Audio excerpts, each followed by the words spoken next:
Cá estamos nós. Bom dia. Bom dia. Bom dia, boa tarde, né? Agora é aquela hora assim, hora de almoço, mas Nem é pronto, carne nem é peixe, como se costuma dizer. para nós ainda é bom dia. Sejam bem-vindos, sejam bem-vindas à nossa live de hoje. Portanto, já sabem que já acaba por ser aqui uma rotina as nossas lives das terças-feiras ao 12h30. E hoje com uma convidada muito especial. Temos aqui connosco a Sandra Caracol, que vem partilhar aqui connosco e numa fase. Vem partilhar aqui um pouco connosco sobre as relações mães, sobre as relações com os filhos, numa altura em que estamos em fase de término de ano letivo, Exato. em que nos traz para muitos pais alguns desafios, mais tempo com os nossos filhotes, e isso muitas das vezes, claro que é muito bom, obviamente, mas muitas das vezes também traz aqui mais alguns conflitos, não é? Então a Sandra vem aqui partilhar connosco um pouco sobre como é que nós podemos evitar o grito e trabalhar esta relação com os nossos filhotes. Então, assim, de uma forma muito breve, e Sandra, permite-me e desculpa-me se houver aqui alguma coisa que eu diga não tão correto, mas depois terás a oportunidade de corrigir-me. Então, a Sandra, pronto, está aqui connosco para partilhar e desde já o nosso muito obrigada por ter aceito assim o desafio Eu que de agradeço o estar aqui convite. connosco. Muito mesmo. Muito obrigada. A Sandra é mentora de mães, é terapeuta emocional, trabalha aqui estas emoções que nós muitas das vezes não sabemos como gerir, como controlar, como conduzir da melhor forma. E é fundadora de Growing Together, ok? E nós depois também vamos deixar aqui os contactos. A Sandra acompanha mães e nós, enquanto mães, todas nós temos dias melhores, dias mais desafiantes, momentos em que nos sentimos cansadas, momentos em que nos sentimos culpadas, desanimadas. E a Sandra trabalha com mães este apoio e ajuda na construção de relações mais conscientes, mais saudáveis, e como é que nós podemos então melhorar esta nossa relação com os nossos filhos através deste trabalho que é a consciencialização. É isto, Sandra? É isso mesmo. Olha, só uma coisa, eu estava aqui no Instagram, não parece estar em direto. Pelo menos Não não, eu estou aqui está. no telemóvel. Não. É isso, nós com o Instagram estamos aqui com um problema no Instagram. Não Está sei no YouTube, se está no fica. Facebook, Então pronto. Então depois depois também. também partilho o link. Exato. Depois está bem. Então, olha, antes mais uma vez mais, muito obrigada pelo convite. É sempre um gosto poder falar disto que me apaixona e que acaba por ser um pouco a minha uma consequência da minha vida com a minha filha mais nova, assim, aquele temperamento e tendo eu crescido sem autoestima nem autoconfiança também, de realmente ter percebido que tinha que mudar alguma coisa, porque o meu mais velho, ele está com 28 anos e as coisas é criança típica, mas responsável, assim, tudo corria bem, eu senti-me uma boa mãe, com a Joana já não foi bem assim, e eu acho que quando eu penso porque é que me distingue, porque é que eu estava tão... tinha esta capacidade de olhar para dentro e em vez de olhar para a minha filha e querer mudar o comportamento, porque infelizmente isso é a maior parte das pessoas acaba, mas o meu filho ele porta-se mal e eu só falo assim com ele, ou só eu grito porque ele não faz o que eu lhe peço. Eu acho que acima de tudo a minha consciência do do preço que eu tinha pago por ter crescido sem autoestima nem autoconfiança era algo que eu não queria passar para os meus filhos. E então eu tinha muito o que é que eu posso fazer diferente, porque eu quero que eles cresçam muito seguros, confiantes e também, acima de tudo, algo que eu também não senti com os meus pais, fizeram o melhor que sabiam, e eu digo logo, isto não é uma questão de culpas nem de apontar dedos, mas eu não tive com eles aquela relação em que se me acontecesse alguma coisa, ou quando me acontecia alguma coisa, eu ir a correr ter com eles. E eu queria muito ter essa relação com os meus filhos. E então o que é que eu posso fazer diferente, o que é que eu tenho de mudar, como é que eu posso criar esta conexão que de facto possa vir a ser um dia o porto seguro deles. E então também de começar com a terapia, depois encontrar o coaching, fazer formações, inteligência emocional. No fundo foi esse meu percurso que me trouxe até aqui hoje, que eu acabo por ajudar neste aspecto da mentoria também, de ajudar outras mães que têm essa consciência, que lá está, são exceção à regra, que eu tenho que mudar a mim, porque quando nós mudamos, e isso já são 5 anos, inicialmente com o Super Pais, não é? 2020, quando começámos, já são praticamente 5 anos de experiência, de atendimento e de muitas mães que chegavam até nós a dizer, lá está aquela de o meu filho e problemas, e depois dizerem assim, mas afinal o problema era eu, porque quando eu mudei, tudo mudou à volta. E é esse o trabalho que eu faço, onde está o meu foco, também obviamente trazendo. Não é assim, ok, então eu estou mais calma, tenho agora, consigo lidar melhor comigo mesmo e já não grito tanto, mas eles continuam a não fazer o que eu lhes peço, o que é que eu faço? Também não vamos passar para o outro lado da permissividade e permitir tudo, não é essa a ideia. Portanto, este equilíbrio e depois então também dar as estratégias, ok, então como é que vamos falar de comunicação e uma série de estratégias para que realmente conseguirmos que os nossos filhos cresçam responsáveis, muito as regras e os limites que são tão importantes e ao mesmo tempo aquela tal conexão connosco, sentirem-se ouvidos, compreendidos, que para mim foi esse... hoje vejo com a minha filha, que entretanto já fez 17 anos, e que temos uma relação fantástica, e eu acho que é esse o segredo, por assim dizer, se existe um segredo, não é? Da nossa relação, é ela sentir-se ouvida, compreendida, e não aquele medo de se eu for ter com a minha mãe, o que é que ela vai dizer, e que é que... Ainda há pouco tempo aconteceu qualquer coisa, já nem lembro o que é que foi. Foi um contratempo de quando ela saiu e ela não tinha voltado ainda, e eu tentar falar com ela, ela não me responder, e eu começava a ficar preocupada. E ela, depois, quando finalmente consegui falar, e estava por mensagens, e ela um bocadinho atrapalhada, porque não sabia muito bem se eu estava chateada, sabia que eu estava assustada e compreendia isso, mas se eu estava muito chateada, como é que estava, e assim um bocadinho. Mas depois é que quando ela chegou, conversámos, mas eu tenho muita consciência da filha que eu tenho, da responsabilidade dela, e eu sei que isto não vai acontecer, e dizíamos, não houve consequências no sentido de ficar castigo e não podes sair, mas se voltar a acontecer já... Portanto, isto foi uma vez sem exemplo, e ela disse, mãe, não te preocupes que eu sei. Portanto, é isto, ter uma jovem de 17 anos e realmente de conseguir aquele meu objetivo. E desculpa que eu comece a falar nestas coisas e temos pouco tempo, mas acho que também é importante partilhar um bocadinho claro aqui que sim, da claro minha que sim. história. Partilhaste aí, exato, coisas muito importantes. E tu trabalhas muito esta questão da consciência com mães. Exato. Como é que nós chegamos a este estado de consciência? Isto é um autotrabalho, não é? Tem que ser algo muito nosso, de Tem que ser descoberta, muito de... nosso. Eu não sei sinceramente como chegar. Há muitos anos que eu ouço um ditado que diz que quando o aluno está pronto, o mestre aparece, assim, qualquer coisa.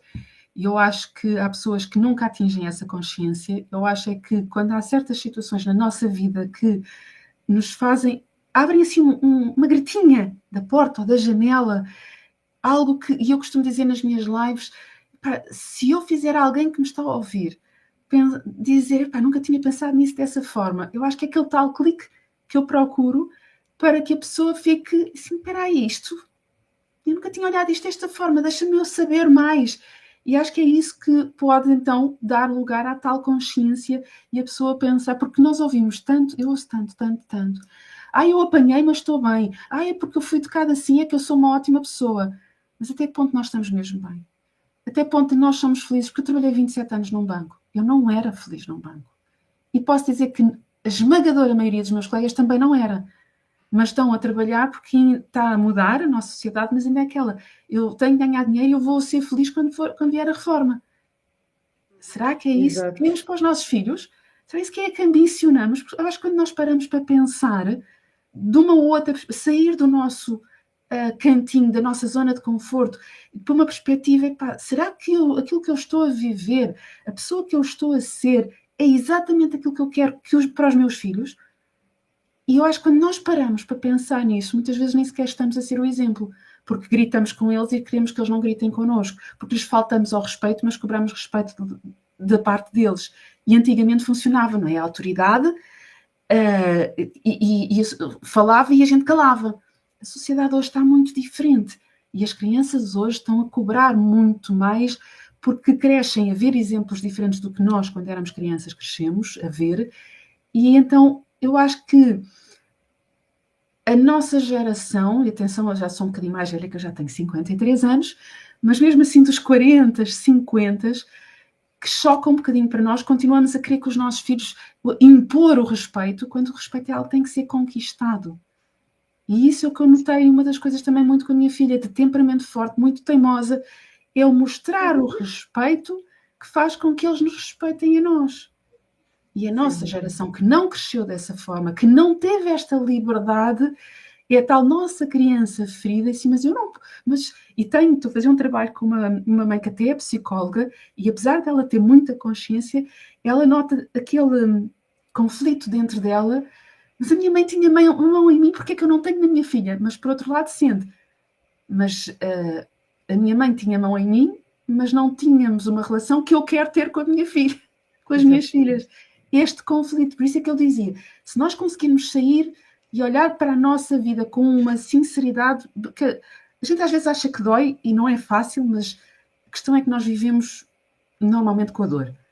Tal trabalho que não gostamos, muitas vezes é relacionamentos onde não somos felizes, e o olhar para isso é tomar uma autorresponsabilização, e se eu não gosto eu vou ter que fazer alguma coisa para mudar. E aí é que as coisas complicam. É tocar na ferida. Exatamente. Mas é isto, até que ponto, enquanto pais, eu estou a ser exatamente o exemplo que eu quero de inteligência emocional. Será que eu era assim, a conduzir, eu refilava com o da frente, o de trás, aquele que ultrapassou pela direita, o que cortou, mas não era de uma forma correta.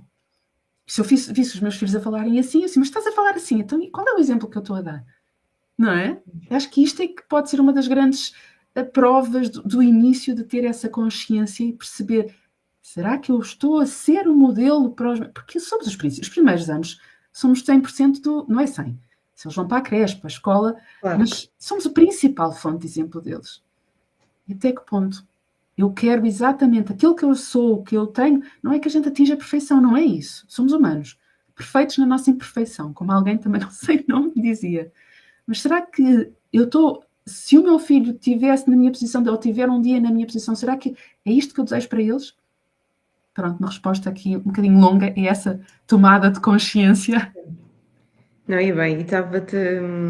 Realmente lá está, nós muitas das vezes acabamos por ter esse clique, essa tomada de consciência, até quando olhamos nos comportamentos dos nossos filhos, né? E percebemos que... Eu sou um espelho. Muitas das vezes, né, eu já me aconteceu várias vezes ter assim estes insights, né, dizer, mas onde é que ele vai buscar estas expressões, onde é que ele vai, como é que ele faz estes, principalmente agora o mais novo, estes comportamentos, e depois de repente, né, quando eu digo ou quando eu faço, eu penso, pô, pois, então claro, somos nós que estamos a fazer isto, né, eles são nesta fase, são autênticas esponjinhas. Totalmente. E isso é aquela que não é fácil, mas é até uma formação que eu estou a gravar para ficar, pronto, aquelas... para a pessoa depois fazer no seu tempo, que tem a ver exatamente com o espelho da maternidade, até que ponto nós temos essa consciência de que aquilo que os nossos filhos refletem, o comportamento, é exatamente o que está em nós a gritar para ser curado, que não está bem, porque é o que eu dizia há bocadinho, nós crescemos a ser educados, muitos de nós, com gritos, com o silêncio, com o não chores, ou vou-te dar motivo para chorar, mas estás a chorar porquê? Eu própria repeti essas coisas antes de ter a tal tomada de consciência. Eu era defensora da palmadinha pedagógica, antes de perceber que realmente isso só ensina o que não fazer, não ensina como é que a criança lida com as emoções. Mas pronto, isso. Ok, então... E tu, Sandra, falas muito nesta questão do grito, não é? Que nós, claro, muitas das vezes inconscientemente, não é? Alteramos o tom de voz. E também já falámos aqui que se calhar nós também vimos de uma educação onde existia o grito e talvez por isso a utilizemos. Na tua experiência, não é? Há mais algum motivo que leve os pais, educadores, não é só os pais, sim, né? Claro. Ultimamente até tenho sabido de muitas situações de educadores... Escolas, está muito complicado. Muito desajustados. Mas o que é que leva os pais e os educadores a recorrerem ao grito? É só esta questão não, do passado? isso é uma ponta, é uma parte. Temos outra que tem a ver com aquilo que eu estava a falar, que é a falta de ferramentas, porque os nossos pais, fazendo o melhor que sabiam, não nos ensinaram a lidar com as nossas emoções. Aquela questão que eu há bocadinho estava a dizer do o não chores, o vou-te dar motivo para chorares, se a criança faz uma birra ainda leva uma palmada, tudo isto, a criança porta-se daquela forma porque não sabe lidar com o que está a sentir. E se nós não aprendemos, como é que hoje, adultos, lidamos com as nossas emoções? Na maior parte nós não sabemos. Ou eram como eu era, ou somos como eu era, de ferver em pouca água, de perder a razão porque falava de forma que completamente incorreta, porque muito sensível à injustiça, à falta de respeito, e perdia a cabeça e depois respondia mal também. Não sabermos comunicar, tudo isto coisas que têm a ver com aquilo que não nos ensinaram, estamos a replicar muitas vezes aquilo que crescemos. Depois também uma coisa que está pior do que no tempo dos nossos pais, que é o cansaço, a exaustão. Vivemos vidas corridas, com muito mais coisas a chamar pela nossa atenção e sem uma coisa que é essencial, que é o autocuidado. Nós não paramos para cuidar de nós. E na vida em que andamos, lá está, muito mais corrida do que no tempo dos nossos pais, isso ainda é mais preciso. Porque é aquela história dos aviões, não é? Quando como é que é? Não, hospedeiras de bordo, comissárias de bordo, não sei, isto agora tem outros nomes. Dizem, se no caso de emergência temos que pôr a máscara primeiro em nós para depois ajudarmos quem está connosco, os nossos filhos. A vida é mesmo assim. Se eu não estou bem, como é que eu posso chegar a casa? E eu era um caso disso. Vinha de um trabalho que não gostava, com muitas pessoas, com também péssima inteligência emocional. Chegava a casa sem paciência. Como é que eu conseguia ter paciência para a minha filha? Não conseguia, não é? Portanto, nós precisamos de cuidar de nós, de estar a recarregar as nossas baterias. Outro exemplo que eu costumo dar, se nós não carregarmos o telemóvel, ele deixa de funcionar. Se nós não pusermos gasolina, gasóleo, eletricidade, alguma coisa no carro, ele deixa de funcionar. Mas nós achamos que a nossa tem que dar para sempre. Não, nós precisamos de cuidar de nós, acima de tudo, também para podermos ter mais paciência, porque se nós temos um dia ótimo, que corre bem, estamos bem, nós vamos lidar com o comportamento dos nossos filhos de uma forma completamente diferente de um dia em que estamos exaustos e que o dia correu mal. Eu não, Mafalda. Com os teus filhos, não é isso. E eu percebo isso perfeitamente. Eu percebo quando tenho menos disponibilidade. Eu às vezes estou em formação à noite e há alturas em que não é uma vez por semana, há alturas em que é mais. Exato. E eu percebo em mim e percebo neles a diferença no comportamento. O cobrar, o querer mais atenção, as próprias birras, não é? Que não são mais do que chamadas de atenção. E eu já consigo ter essa consciência. E também no meu estado, não é? Porque lá está, menos tolerante, menos disponibilidade, tudo. E influencia imenso, sem dúvida. E ainda há outro motivo, que é os gatilhos inconscientes, as tais coisas, como eu dizia há pouco da minha cliente, que tem essa consciência de que às vezes perde a paciência porque vê na atitude da filha coisas que ela fazia e que aquele medo, aquela coisa, como é que eu não sei lidar com isto, porque está a tocar na minha criança e eu não pude ser eu mesma, quem eu era, fui muito podada e agora a minha criança está a fazer, a minha filha está a fazer aquilo e a minha criança grita porque se revê, porque não... Portanto, tudo isto não é muito delinear, há aqui muita coisa por trás, por isso é que não é assim tão fácil. Eu agora vou... Desafios, já vi isto no Instagram.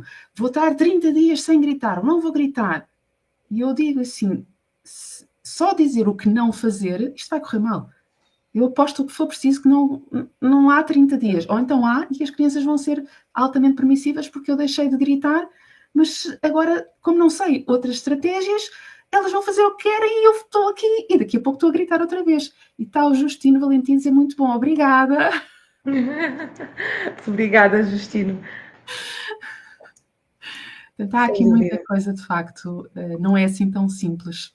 E é preciso também esse tal olhar para nós e perceber o quanto é que já mudamos, o tal palmadinha nas costas, falhaste hoje, mas vai com calma que tu estás a fazer progressos, tudo isso são coisas importantíssimas mesmo. E na tua opinião e pela tua experiência enquanto mãe, enquanto profissional, esta questão de nós utilizarmos de forma recorrente o grito, que consequências é que isto vai trazer para uma relação de pais e filhos, não é? Olha, já há estudos vários sobre isso e uma das pessoas que eu gosto de seguir eu acho que ele é austríaco, embora não viva na Áustria, Gabor Maté. Adoro, escreve-se exatamente como se lê. E ele tem livros, adoro ouvir o senhor, já está com bastante idade, mas ele é fabuloso. E há vários estudos, porque depois também depende, obviamente, da intensidade, da frequência, tudo isso. Nos níveis mais avançados pode afetar inclusivamente a nível cognitivo. A curto prazo, mesmo que não sejam assim tanto, mas ainda que seja uma coisa frequente, o que é que provoca? Se nós gritamos, a criança assusta-se. O que é que isso provoca no cérebro dela? A ativação do modo de defesa, como é que é o fight, flight or freeze, lutar, fugir ou congelar. Isto são métodos de defesa que o nosso cérebro tem. Uma questão de sobrevivência, que é por instinto. Ora, se uma criança vive constantemente nisto, é stress crónico, altamente. Portanto, provoca medo, depois depende muito também do temperamento das crianças, fecharem-se, eu não posso ser quem eu sou, uma obediência vazia, porque eu tenho medo dos meus pais, uma coisa que, muita confusão que ainda há entre respeito e medo, não é a mesma coisa. Nós não fazíamos, os nossos pais, o meu pai, eu não me lembro de ele me bater, ele abria os olhos e eu, ok, mas isto não era respeito, era medo do que é que poderia, mesmo se ele nunca me ter batido, o que é que poderia acontecer se... Isto não é a mesma coisa que respeito. E depois, é claro, a longo prazo, aquela conexão que eu falava, não é possível. No medo não há conexão. Autoestima, abaixo, como a minha foi. Eu tive pais que fizeram o melhor que sabiam, mas em termos emocionais tinham muita dificuldade em lidar comigo, com as suas próprias emoções. Depois há este tal distanciamento emocional e depois, quando chega a adolescência, vêm os pais queixar-se que ele está assim, que ela não sei o quê. Pois aí já é muito, porque há um fosso tão grande entre pais e filhos que o fechar esse... Não é que não seja impossível, mas é muito mais difícil, exige muito mais tempo, muito mais paciência, e os pais querem agora. Eu para a semana já quero que o meu filho esteja a passar o fim de semana comigo e a sair comigo. Não é assim que funciona. Isso é das coisas que mais me assusta, é esta incapacidade que nós hoje temos do processo, de esperar, de aguardar. Nem nós, e eu vejo isso também pelos meus filhos, é das coisas... Não é? Sim, eles não conseguem esperar. Tu estar sem fazer nada, ter que esperar 5 minutos. E é importante eles aprenderem. Mas, mais uma vez, eu vou voltar àquilo que eu estava a dizer no início. Até que ponto nós conseguimos esperar? Porque hoje em dia já não Vais a uma esperamos sala, nada, não vais a é? uma sala de espera de um centro de saúde, de um hospital, e está toda a gente agarrada ao telemóvel. Estamos à espera que saia alguém do multibanco.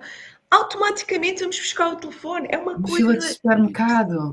Estamos a bufar. Se a pessoa da frente não sabe porque perdeu o PIN e porque está ali e a pessoa que já está atrás já está... Nós não sabemos esperar, mas queremos que os nossos filhos saibam. E eu acho que essa é a tal que... Até que ponto nós somos coerentes entre aquilo que cobramos aos nossos filhos e aquilo que nós próprios conseguimos ou não fazer. Porque a nossa sociedade é extremamente injusta com as crianças. Começando no aceita-se, ou melhor, é proibido bater em qualquer pessoa, num adulto, em animais, mas uma criança é educação. Não se grita com as pessoas, mas criança é educação. Tenho uma frase, que está no site do Super Pais, que era: se tratasses os teus amigos, os teus melhores amigos, como tratas os teus filhos, quantos amigos terias? E uma vez numa reportagem de televisão fizeram-me essa pergunta, eu fiz essa pergunta e eram duas entrevistadoras, mas eu não educo os meus filhos, os meus amigos. Então aqui mostra logo a nossa sociedade. Eu preciso dos gritos para educar. Eu tenho que faltar ao respeito, porque se eu trato os meus filhos como eu não trato os meus melhores amigos, então é porque eu acho que devo um respeito aos meus amigos e os meus filhos eu não posso respeitar, porque senão não os estou a educar. E este contrassenso da nossa sociedade não está ainda preparada, e este mudar de consciências que eu sei que eu gosto de falar, de fazer palestras, de ir a lives, de sair da minha caixinha, que as pessoas já me conhecem, mas de ser convidada, pode ser que eu toque alguém e faça aquele tal clique. Epá, nunca tinha pensado nisso dessa forma. Mas porquê? Porque nós não conhecemos estratégias diferentes. Então achamos que se eu não gritar, se eu não castigar, se eu não der uma palmada, então... Era o que eu cheguei a pensar isto. Eu era defensora da palmadinha pedagógica. Então, mas eles têm que saber o que é que não podem fazer. Ok? Isso é que eu depois, quando eu descobri o que era a disciplina positiva, que eu achava que era permissividade, porque lá está, as crianças fazem o que querem, afinal não. São estratégias, nada por assim além. Às vezes pequenas mudanças de palavras que do outro lado, quando nós dizemos, a criança vai interpretar aquilo de uma forma completamente diferente. E é o equilíbrio, acima de tudo, entre a firmeza e a gentileza, entre as regras e os limites e o ouvir. Quando eu pergunto à minha filha assim, olha, queres isto ou queres aquilo? O que é que tu achas disto? Não quer dizer que eu lhe vá fazer à vontade, mas eu convidá-la à reflexão, perguntar-lhe, ela vai se sentir ouvida. É completamente diferente do que nós, no nosso dia-a-dia, passamos o tempo todo a impor aos nossos filhos a nossa vontade. E depois com aquele temperamento mais forte, aquilo, pronto, dá conflito. Tu colocas aí um ponto importante e o meu filhote mais velho está agora a terminar o primeiro ano. E também tem ali alguns desafios em contexto, na escola. Professores, claro que sim. A minha também tinha, ainda hoje tem. E eu às vezes penso reflito um bocadinho sobre isto e às vezes entristece-me, não é? Que nós, estamos num processo e queremos trabalhar os nossos filhos também dessa forma e permitir que eles tenham, que sejam pessoas responsáveis, pessoas respeitadoras, pessoas que não pratiquem a violência, mas depois eu às vezes penso, mas a sociedade em que estamos é muito controversa, é muito diferente disso, né? E isso para mim tem sido. Não tenho tido ainda grandes situações, mas tenho pensado muito sobre isto. Os desafios da sociedade de hoje, né? E de tu estares a procurar fazer diferente, o que consideramos ser diferente e consideramos ser melhor, né? Mas ao mesmo tempo, como é que se trabalha isto numa sociedade em que ainda está tão resistente, tão fechada, tanto a nível de profissionais de educação, sim, como depois dos próprios pais da comunidade escolar, não é? Eu acho que acima de tudo por um lado, temos que dar o melhor em casa, porque, e isto é aquela outra coisa que a nossa sociedade, mas eu tenho que preparar os meus filhos porque a vida é dura, é isto. A melhor forma de nós prepararmos os nossos filhos para as durezas, porque e para toda a incerteza da vida, é em casa, nos primeiros anos, eles sentirem que podem contar connosco e terem esta firmeza e este apoio, porque é chamada construção da resiliência. Porque se os desafios vão sempre na vida encontrar pessoas que não vão respeitar e que não, e é complicado. Agora, isso também para mim foi das maiores dificuldades e ainda mais no projeto Super Pais, era a quantidade de mães que vinha ter connosco, mas a professora do meu filho porque grita, porque está sempre a fazer queixas, e porque isto, e porque aquilo, o que é que eu faço? Muitas vezes em escolas públicas, no privado a gente ainda tem, quando temos dinheiro, podemos até trocar de escola, mas no público não podemos. E a minha sugestão acaba assim, em certas situações mude de escola, por amor de Deus, porque essa professora está a provocar danos à sua criança. Agora a gente sabe que muitas vezes é um risco, porque não sabemos quem vem a seguir. Eu tenho vários casos que até correu bem. Um dos nossos mais flagrantes era uma avó que tinha a custódia do neto. Ela chegou até nós, o Tiago estava no 3º ano, um terror, com todos os diagnósticos possíveis e imaginários, de déficit de oposição e não sei o quê, e de atenção e de hiperatividade. Um terror. A escola, no final do ano, a pedir à avó para não matricular ali, não queriam lidar com ele, uma escola pública, e ela disse, não, é a escola mais perto da minha casa, é onde ele vem. No 4º ano, entrou um professor diferente e o Tiago passou ao melhor aluno da turma. O problema era da criança? Ou era dos adultos à volta dele que não sabiam lidar com ele? Este, para mim, é um caso real. O Tiago hoje já deve estar com uns 13, meu Deus, foi logo no início. Mas com muitos desafios, mas aquele professor fez um milagre na vida do Tiago. Uma coisa. Porquê? Porque é a nossa sociedade. A nossa sociedade é feita de adultos com a mentalidade que nós temos. Não podemos mudar os outros e é terrível vermos os nossos filhos muitas vezes com professores de facto sem inteligência emocional, sem conseguir lidar, ou conseguimos mudar e tentar ir à procura dos sítios, não é muito fácil, ainda por cima saindo das grandes cidades, não é? E isso tem que haver sempre um conseguir estar em casa, acolher, e acima de tudo, à noite, se o dia corre mal, o momento mais importante é à noite haver uma conexão, e nós temos estratégias e perguntas para mudar o chip, para que a criança, quando for dormir, vá a sentir-se amada, segura, e é isso que durante a noite, enquanto há o processo natural do cérebro de processar as emoções do dia e tudo aquilo que se passou, é como é que ela se sente à noite. E é isso que evita com que sejam gerados traumas. Conversar sobre o que se passou e tentar sempre acolher, e tens razão para estar assim, e eu entendo, e tentar dar estratégias para lidar depois com essas. Uma das coisas, por exemplo, que eu ensino, que é o EFT, Emotional Freedom Technique, que os miúdos dizem que parece macaco, que a gente bate assim nos certos pontos E ele tem uma das meninas que a professora gritava, ela assustava-se muito, e ela aprendeu o EFT, e então já fazia, ela própria começou a fazer aquilo, quando estava assustada, ela punha-se assim devagarinho, a fazer assim, ou quando no intervalo ia para a casa de banho, porque ela percebia que aquilo a ajudava a sentir melhor. Portanto, é isto, às vezes estamos limitados a dar estratégias para eles lidarem com as suas emoções, e com os adultos que infelizmente não têm inteligência emocional e não sabem lidar com eles. É complicado. É das coisas para mim, não é? Que não sei se me assusta, né? Mas considero ser mais desafiante, porque lá está, eu considero, e também estou na área da educação e formação, que realmente estes profissionais, e principalmente quando falamos aqui do primeiro ciclo pré-escolar, têm um impacto tremendo para o resto da vida. Não é? Eu, pelo menos, felizmente, tive uma excelente professora primária, mas eu tenho consciência do impacto que a forma dela trabalhar connosco, dela de lidar connosco, o impacto que ela teve em todo o meu percurso escolar e também a nível pessoal. Influenciam imenso. Não estão lá só. É que eles dizem, a educação é em casa, a escola não está para educar. Não está para educar, sim, não é para dar valores, mas um professor acaba sempre por educar, porque ao educar está a passar a sua forma de transmitir, de lidar com os desafios, tudo isso acaba por educar. E depois outra coisa que me choca, e atenção, eu respeito muito, muito os professores, a escola, tenho imenso família, amigos, tudo.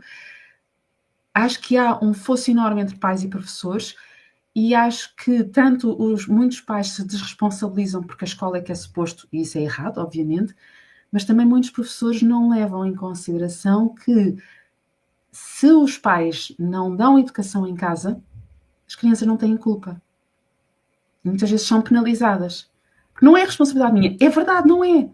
Mas como tu dizias, um bom professor pode salvar a vida de uma criança, no sentido de vir a ser um adulto completamente diferente, se lhe der aquele tal sentimento de ouvir, de eu não sou teu pai, mas se eu te fizer sentir ouvido e que tu és importante para mim, isso já pode fazer toda a diferença na vida de uma criança que em casa não tem.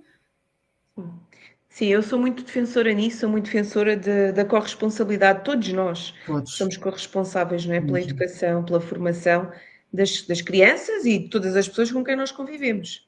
Não é?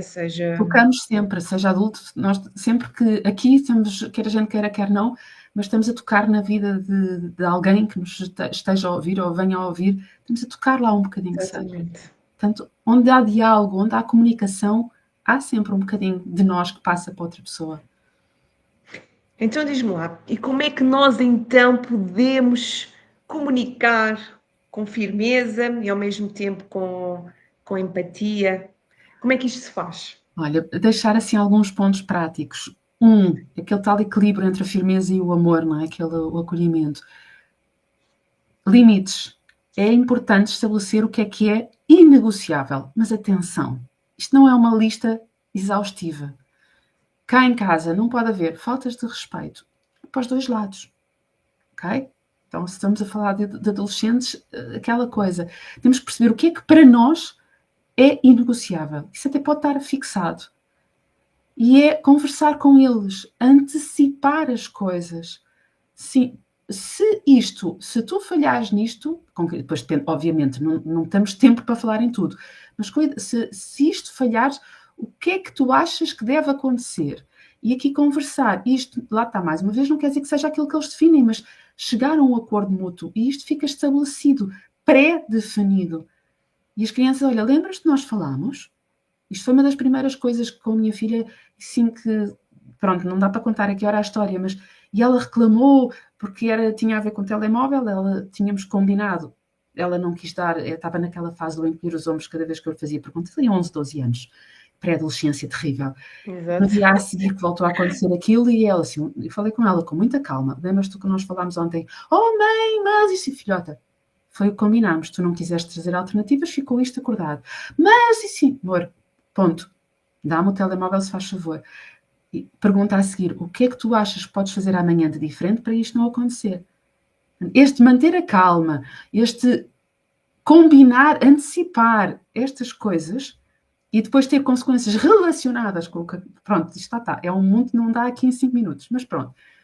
Limites, aquilo que é inegociável.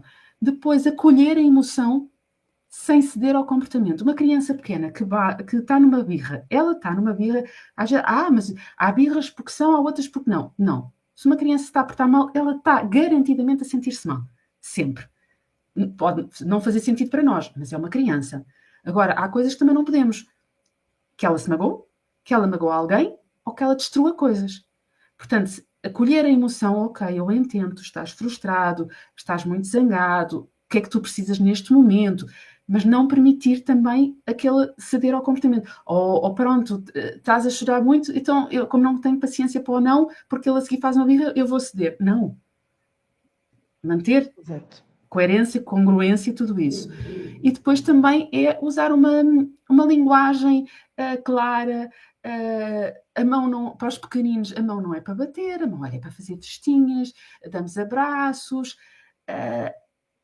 Não está bem bater, mas isto não quer dizer que não tenhas direito de estar zangado.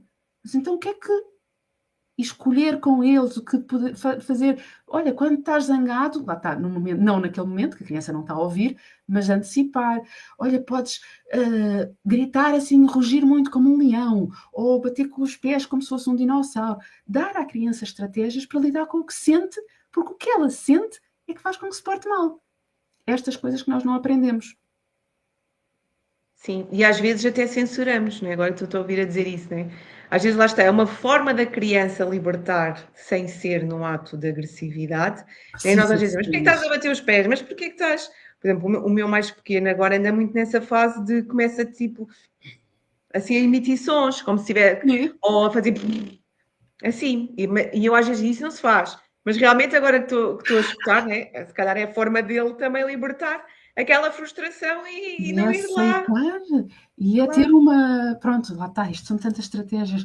Podemos fazer como uma pizza, recortar uma cartolina, dividir como se fosse uma pizza, em cada fatia, por assim dizer, definir com eles várias estratégias diferentes para quando eles estão chateados ou muito zangados, o que é que podes fazer. E então, quando chega aquele momento, olha, queres ir lá ver o que é que está a apetecer neste momento? Fazer, ter um cantinho da calma, que não é o cantinho de pensamento, com umas almofadas, uns livros, nada de tecnologia. E então, elas são tantas as estratégias, mas acima de tudo passa muito, primeiro, por nós conseguirmos controlar as nossas, ou gerir as nossas emoções, para conseguirmos lidar com uma forma correta e calma, quando eles... Nós precisamos de ser a calma, quando eles estão no meio do furacão das emoções. E isso é que temos dificuldade. Que acabamos por entrar, eles gritam, nós gritamos, e eles fazem isto e nós damos uma palmada. Uma criança que se está a sentir mal, como Jane Nelson diz, que é quem estruturou, porque ela pegou em estudos já do tempo de Freud, de outros de psicólogos que estudaram, e ela diz de onde vem a ideia absurda para fazermos uma criança portar-se bem, para que uma criança se porte bem, temos que fazer com que ela se sinta mal. Ela está-se a portar mal porque está a sentir mal. E nós vamos fazer com que ela se sinta ainda pior porque a estamos a castigar ou estamos a dar uma palmada e ela estava-se a sentir mal. Mas o que é que eu faço com aquilo que eu estava a sentir? Não sei. E hoje somos adultos, como eu dizia há bocadinho, que ou que explodem ou que engolem. E vão engolir. Faz-te conta que está tudo bem porque eu tenho que ser menina bonita e está... E depois ou adoecemos, o Gabor Maté falta muito nisso, na relação entre o mental e o corpo, as doenças físicas que para ele estão todas relacionadas com o emocional, porque não aprendemos a gerir as nossas emoções. Portanto, precisamos de aprender a ensinar os nossos filhos, mas para isso precisamos de aprender coisas que não nos ensinaram. E então a história de que a educação é intuitiva não é bem assim. não é? Exatamente. E Eu disse, dava não há pano que a receita, manga são há umas horas. exato, não há receitas mágicas, né? Não. Mas realmente nós temos é que procurar nos munir de ferramentas, dando sempre, claro, e acredito nisto, né? Que todos os pais, todos os professores dão Sim. o melhor de si com as ferramentas que têm, com o conhecimento que têm, né? Eu acho que esse é que é o trabalho, é termos consciência de que há mais para além daquilo que nós fazemos, né? E E não com podemos tanta ficar ciência tem resistentes. evoluído e nós trocamos telemóvel para uma versão mais atualizada. Nós aprendemos, eu ainda sou do tempo em que os carros não tinham cinto de segurança, não se usava, não era obrigatório. Nas escolas, eu não apanhei isso, mas não foi assim há tantos anos, era reguada. Portanto, houve muitas coisas que de facto nós fomos percebendo que eram erradas, mas na educação há uma resistência tremenda, há uma vergonha de pedir ajuda, porque eu não consigo educar os meus filhos, não, então... E isto que é preciso desconstruir para bem dos nossos filhos. Se nós queremos que eles sejam adultos, porque lá está, a maioria de nós tem feridas hoje, não aprendeu a lidar com as suas emoções, então realmente precisamos de cuidar de nós, de aprender nós estratégias para lidarmos com as nossas emoções, que é aquela de estratégias para comunicar, não é, com mais consciência, muito rapidamente, pausa consciente, tentar aquilo que pessoas como eu mais difícil, em que salta a tampa com mais facilidade. Aquele momento, tínhamos uns clientes, um casal, que punha post-its pela casa. Porque não estamos habituados, a gente esquece. Então, ok, como é que podemos não nos esquecer? Post-its. Houve um dia que ia ter um jantar de família, a empregada de limpeza que achou que aquilo não ficava bem, tirou os post-its todos. Mas o que é que nós podemos fazer para aprender a ter um mantra? Por exemplo, atenção, o adulto aqui sou eu, não é o meu filho, deixa-me respirar. Fazer checklists ou chegar a casa, como é que cada um de nós se sente, ter um semáforo com as crianças, mesmo nós, estavas a dizer que tens dias complicados, chegas a casa cansada, dizer assim, olha, a mãe hoje teve um dia muito mau, hoje estou vermelha, ou usar as crianças começar a relacionar com o mau monstro das cores, e eu já tantos livros tão giros de emoções. Sim. Porquê? Primeiro, porque a criança, se calhar, depende da mãe, obviamente, da idade, maturidade, tudo isso, mas se eu sei que a minha mãe hoje não está bem, se calhar eu já vou fazer com ela aquilo que ela faz comigo, se calhar quando eu não estou bem. Há criança, há pais a comentarem isso, ele vem, mãe, queres que eu te traga uma mantinha? Aquelas coisas que nós fazemos às vezes com eles vêm fazer connosco. E depois, se nós perdemos a paciência, é mais fácil para eles também perceber que aquilo não tem a ver com eles. Não é pessoal, porque a criança e o cérebro dela está feito assim. Não vamos descarregar neles, não é? Pessoal. A minha mãe está a gritar, eu sou mau. É por minha causa, mesmo que eu esteja a gritar por algo que aconteceu há umas horas atrás. Portanto, ter este check-in e aos tais mantras, olha, ou até dizer assim, olha, João, estás-te a portar mal agora, a mãe hoje está muito cansada, daqui a bocadinho a gente fala, neste momento eu não consigo falar contigo. E depois é não cair, aquelas pessoas que são mais calmas e que têm tendência, ok, que não explodem como eu era, mas o que é que acontece? Que era o Evandro contava isto. Depois de passar, já não apetecia voltar ao assunto, então caía na permissividade também, porque depois nós temos de conversar. Mas é quando já estamos todos calmos, não é naquele momento. Ou eu preciso agora de me acalmar para te ouvir. E esta comunicação, que no fundo também queremos que os nossos filhos aprendam, não é? Não é esta forma de que também, se eles tiverem esta maneira de falar no trabalho, um dia com alguém que se chateie, não é positivo. Portanto, temos que modelar para que eles possam aprender. Exatamente. E temos que trabalhar isso, esta questão. É importante falar sobre as coisas, não no momento da explosão, porque isso não vai resolver nada. Nada. Até nós temos tanta dificuldade, quanto mais crianças, que há um livro, por acaso não tenho aqui, que eu recomendo a todos os pais, professores e educadores que lidem com crianças, que é O Cérebro da Criança. Eu acho que toda a gente tem aqui. Daniel Siegel. Este livro está ao contrário, mas é fabuloso. Eu tenho imensas marcas. Por dentro, olha isto. O quanto eu tenho. Depois tem muitas imagens no sentido de exemplos, como é que nós costumamos lidar com isto, escolher o que queres pensar, o cérebro de Google, em vez de ignorar e negar, treina o mindset, o desta propriamente. É um livro muito fácil de se ler, fascinante, e nós entendemos o porquê do comportamento das crianças e como lidar com ele. Fica a recomendação. Boa. Também. Fantástico. Pronto. Está a ver que era 30 minutos, entretanto fomos Estamos em aqui 45. rapidamente, ultrapassámos largamente a escala, mas acho que foi aqui uma partilha muito Espero que importante. tenham Sandra, falaste-nos aqui de várias, deste-nos várias estratégias de como trabalharmos em nós, de como trabalharmos a relação com os nossos filhos, a importância da escuta, a importância do acolhimento, a importância do respeito, a importância da empatia, ao mesmo tempo também a importância de estabelecermos limites, de negociarmos, de chamarmos à responsabilidade e à consequência perante a situação. Okay? E acho que sem dúvida que são aqui bases que eu levo. Não vou dizer que utilizo todos os dias e consigo, porque lá está. Não acho que cuidado com a cobrança. Exatamente. É importante lá está, compararmos com quem nós éramos. Se calhar eu antes gritava muito, Sandra, que defendia a palmadinha, fiz tanto erro, a achar que era o melhor. Portanto, é aquela calma, ok, eu hoje já sei que eu não devo fazer isto, então deixa-me ver como é que eu posso fazer diferente e evitar certos erros, é o principal. Exatamente. E como é que as pessoas então podem chegar até ti, Sandra? Acompanhar o teu trabalho? Olha, tenho o Growing Together, Instagram e Facebook, growingtogether.pro. Vou criar muito em breve um grupo do WhatsApp, um grupo fechado, mas com dicas, com coisas também, todos os dias trazer algo diferente.